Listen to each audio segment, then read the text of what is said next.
सोमवार को कांग्रेस ने विधानसभा से वर्कआउट कर दिया। भारतीय जनता पार्टी के विधायकों के द्वारा महापुरुषों को लेकर की गई अमर्यादित टिप्पणी के बाद कांग्रेस विधायकों में आक्रोश दिखाई दिया। तो वहीं कांग्रेस विधायकों ने सरकार की तानाशाही नहीं चलेगी के नारे भी लगाए। काफी देर तक विधानसभा में हंगामा होता रहा। कांग्रेस विधायकों ने भाजपा सरकार पर अनेक प्रकार के आरोप लगाए। विधानसभा के बाहर भी काफी देर तक हंगामा होता रहा। भाजपा के विधायकों नेताओं और कांग्रेस विधायकों नेताओं ने मीडिया कर्मियों से चर्चा करते हुए सदन में सरकार के द्वारा रखे गए आंकड़ों को लेकर अपनी बात रखी गई।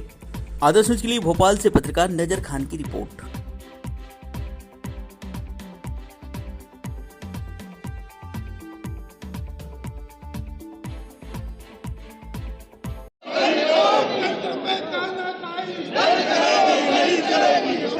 भैया आगे आ जाओ।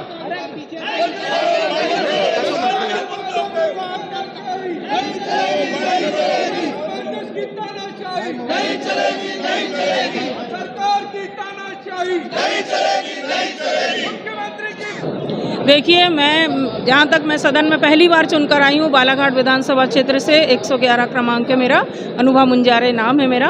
और मैं जहाँ तक देख रही हूँ सदन में, तो लगातार मुझे ऐसा लग रहा है कि भारतीय जनता पार्टी की सरकार जो पूर्ण बहुमत में यहाँ पर बैठी हुई है, वो कहीं ना कहीं लोकतंत्र का गला घोंटने में लगी हुई है। हम विपक्ष में 66 विधायक हैं और एक निर्दलीय विधायक जी हैं, उनको मिला के हम 67 होते हैं विपक्ष में। तो हमारी आवाज़ को हमेशा कुचलने का, दबाने का काम किया जाता है।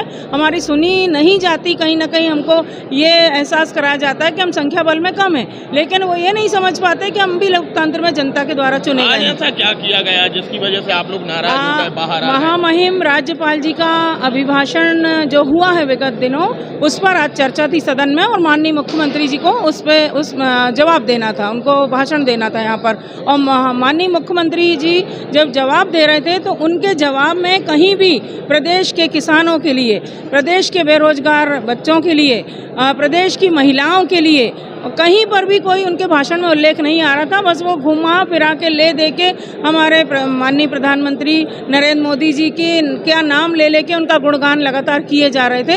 और उसके बाद कांग्रेस पार्टी की जो अभी 20 साल से सरकार नहीं प्रदेश में, 20 साल 15 महीने के लिए बीच में आदरणीय कमलनाथ जी की सरकार बनी थी, लेकिन लगातार तो भाजपा ही बैठी यहाँ पर।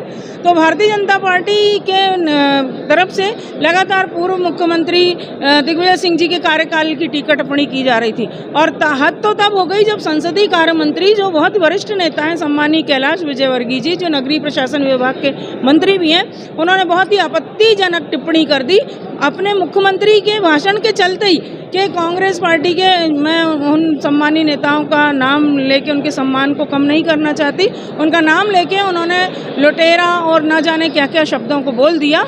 और जब माननीय नेता प्रतिपक्ष उमंग सिंगार जी ने इसका विरोध किया, हम सब ने विरोध किया कि माननीय अध्यक्ष जी से हमने निवेदन किया कि सदन की कार्रवाई से इन शब्दों को विलोपित किया जाए। लगातार हम आवाज़ उठाते रहे, प्रयास, लेकिन हमारी आवाज़ नहीं सुनी गई।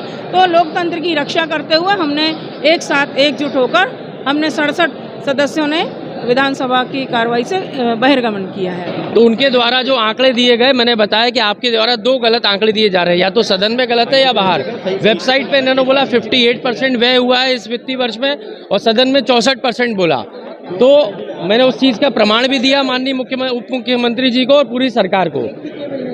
अब आपका जो दूसरा प्रश्न है बहिर्गमन करने का, अच्छे वातावरण में वहाँ चर्चा चल रही थी, लेकिन भारतीय जनता पार्टी के शीर्ष नेता शायद नए मुख्यमंत्री जी को नहीं चाहते कि वो स्थापित हो, इसलिए उन्होंने विषय को भटकाने की बात करी।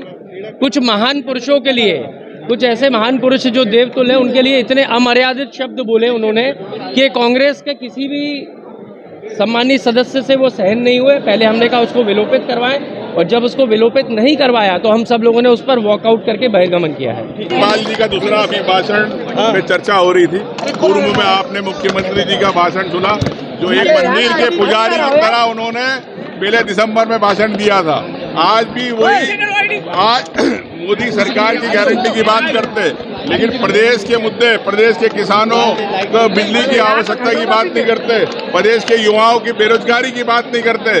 प्रदेश के किसानों को धान खरीदी की बात नहीं करते, प्रदेश के किसानों के लिए गेहूं खरीदी की बात नहीं करते, प्रदेश की बहनों के लिए 450 रुपए सिलेंडर मिलना चाहिए उसकी बात नहीं करते, प्रदेश के आदिवासी और दलितों को अत्याचार हो रहे हैं उसके बारे में बात नहीं करना चाहते माननीय मुख्यमंत्री जी। इसलिए आज पूरी कांग्रेस ने मुद्दों में बात नहीं करना चाहती, भारतीय जनता पार्टी, इस कारण हम लोगों ने बहिर्गमन किया।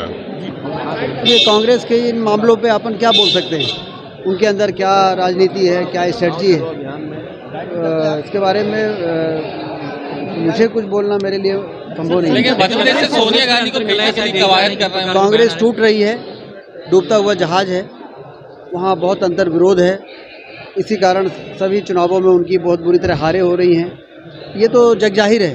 सर, कमलनाथ जी को लेकर कोई बातचीत चल रही, कमलनाथ जी आ रहे हैं बीजेपी में? नहीं, मेरी ऐसी कोई जानकारी नहीं है। नकुलनाथ जी को लेकर के इस प्रकार की कोई जानकारी नहीं। सर, अभी कांग्रेस ने वॉकआउट किया है उस मुद्दे पर, जो संसदीय कार्य मंत्री का जो बयान था, कांग्रेस कह रही है कि इसको विलोपित करना चाहिए, बीजेपी जानबूझकर महानायकों का अपमान कर रही है। नहीं, महानायकों का अपमान तो कांग्रेस ने किया है समय समय पर, उसका उल्लेख कैलाश विजयवर्गीय जी ने किया था, और जहाँ कहीं भी उसका उल्लेख है वो जानकारी में आ जाएगा। सर, वो टंटे बिल के बारे में बात कर रहे हैं, राम मंदिर पर बोल रहे हैं कि सारे टाइम मुख्यमंत्री ने सिर्फ प्रधानमंत्री और राम मंदिर और प्रधानमंत्री जी ने ऐसे काम किए हैं जिसका उल्लेख किसी भी सार्वजनिक स्थान पर, संवैधानिक स्थानों पर, विधानसभाओं में उनका उल्लेख किए बिना कैसे हम देश और प्रदेश कैसे आगे बढ़ रहा है कैसे बता पाएंगे। प्रधानमंत्री जी का इतना बड़ा योगदान है कि उनका उल्लेख करना अपरिहार्य है, और चूंकि विरोध के लोगों को प्रधानमंत्री नरेंद्र मोदी जी पसंद नहीं है, इसलिए उनके गले नहीं उतरता है, लेकिन देश की जनता के गले उतरता है मोदी जी का नाम लेना। सर, कांग्रेस विधायक बोल रहे हैं कि हमारे साथ सौतेला व्यवहार किया जा रहा है, हमें राशि नहीं दी जा रही विकास कार्यों में। 15 करोड़ की राशि। नहीं, कोई सौतेला व्यवहार नहीं है। सभी लोग हमारे पास भी आते हैं, हर जगह आते हैं, उनके कामों को प्राथमिकता दी जाती है। इसका परिणाम ये भगदड़ के रूप में सामने आ रहा है, और उनमें से ज़्यादातर लोग भारतीय जनता पार्टी की सत्ता लेने का बहाना ढूंढ रहे हैं। क्या लगता है कमल, खासतौर से हम देख रहे हैं चाहे जीतू पटवारी की बात हो या उमंग सिंगार की, ये लोग कमलनाथ का रास्ता रोक रहे हैं राज्यसभा में जाने के लिए, इसलिए सोनिया गांधी का। अब ये तो वही लोग बताएंगे, लेकिन मैंने जो कहना था वो मैंने कहा है। सर, मुख्यमंत्री का अभी भाषण को बाइकाट किया कांग्रेस ने। कांग्रेस के पास रास्ता क्या है? मुख्यमंत्री जी की सारी बातें तथ्यात्मक रही हैं। उन्होंने देश के प्रधानमंत्री माननीय मोदी जी के नेतृत्व में केंद्र सरकार ने जनहितैषी कौन कौन से काम किए उनका उल्लेख किया। मध्य प्रदेश की सरकार कौन कौन से काम करने जा रही है, और आगामी आने वाले समय में बहुत बड़ी घोषणा आज उन्होंने की है कि उन्होंने कहा है कि जहाँ जहाँ मध्य प्रदेश की धरती पर प्रभु श्री राम और श्री कृष्ण जी के चरण पड़े हैं, हर उस स्थान को तीर्थ स्थल के रूप में विकसित किया जाएगा। मध्य प्रदेश में गरीब के लिए भी एयर एम्बुलेंस की शुरुआत होगी। 3 नई यूनिवर्सिटी की घोषणा की है।